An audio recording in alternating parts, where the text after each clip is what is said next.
گلتیوں کے نام پالوس رسول کا خط اور اس کا 5واں باب جو 26 آیات پر مشتمل ہے۔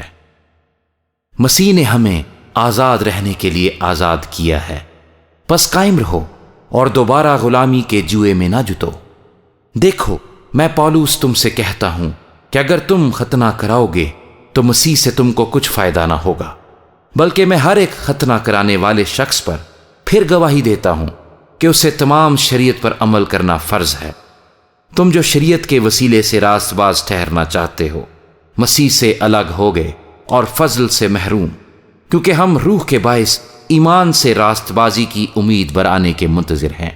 اور مسیح یسوع میں نہ تو ختنہ کچھ کام کا ہے، نہ نامختونی، مگر ایمان جو محبت کی راہ سے اثر کرتا ہے۔ تم تو اچھی طرح دوڑ رہے تھے، کس نے تمہیں حق کے ماننے سے روک دیا؟ اور یہ ترغیب تمہارے بلانے والے کی طرف سے نہیں ہے۔ تھوڑا سا خمیر سارے گندے ہوئے آٹے کو خمیر کر دیتا ہے۔ مجھے خداوند میں تم پر یہ بھروسہ ہے کہ تم اور طرح کا خیال نہ کرو گے، لیکن جو تمہیں گھبرا دیتا ہے وہ خواہ کوئی ہو سزا پائے گا۔ اور اے بھائیو، میں اگر اب تک ختنہ کی منادی کرتا ہوں تو اب تک ستایا کیوں جاتا ہوں؟ اس صورت میں صلیب کی ٹھوکر تو جاتی رہی۔ کاش کہ تمہارے بے قرار کرنے والے اپنا تعلق قطع کر لیتے۔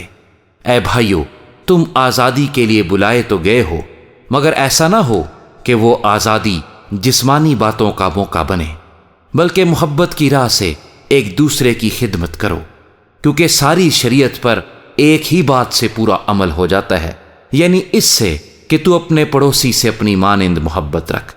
لیکن اگر تم ایک دوسرے کو کاٹتے اور پھاڑے کھاتے ہو تو خبردار رہنا کہ ایک دوسرے کا ستیہ ناش نہ کر دو۔ مگر میں یہ کہتا ہوں کہ روح کے موافق چلو تو جسم کی خواہش کو ہرگز پورا نہ کرو گے، کیونکہ جسم روح کے خلاف خواہش کرتا ہے اور روح جسم کے خلاف، اور یہ ایک دوسرے کے مخالف ہیں، تاکہ جو تم چاہتے ہو وہ نہ کرو۔ اور اگر تم روح کی ہدایت سے چلتے ہو تو شریعت کے ماتحت نہیں رہے۔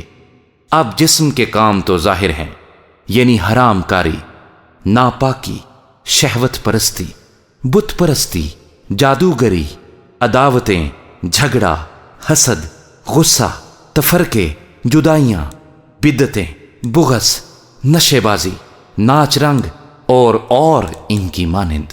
ان کی بابت تمہیں پہلے سے کہہ دیتا ہوں، جیسا کہ پیشتر جتا چکا ہوں، کہ ایسے کام کرنے والے خدا کی بادشاہی کے وارث نہ ہوں گے۔